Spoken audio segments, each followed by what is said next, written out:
கிடையவே கிடையாது. இதை நான் ஒத்துக்கவே மாட்டேன். சனி பகவானை பற்றி யாராவது ஏதாவது சொன்னால் எனக்கு கோவம் வந்துடும். ஏன்னா அவர் வந்து எனக்கு ரொம்ப ஃபேவரட் கிரகம்னா சனி பகவான் தான்.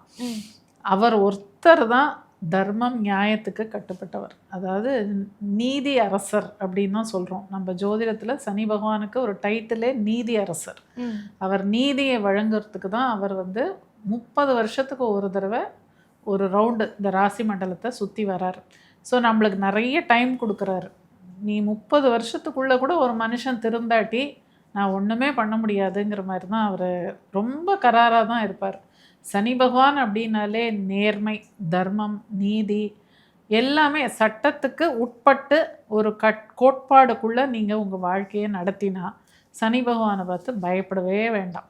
யாரெல்லாம் தப்பு தண்டா பண்ணுறாங்களோ, யாரெல்லாம் வந்து நீதிக்கு புறம்பாக வேலை செய்கிறாங்களோ, யாரெல்லாம் வந்து பொய் பித்தலாட்டம் பண்ணுறாங்களோ, இவங்களுக்கெல்லாம் தான் சனியை பார்த்தா பயம்.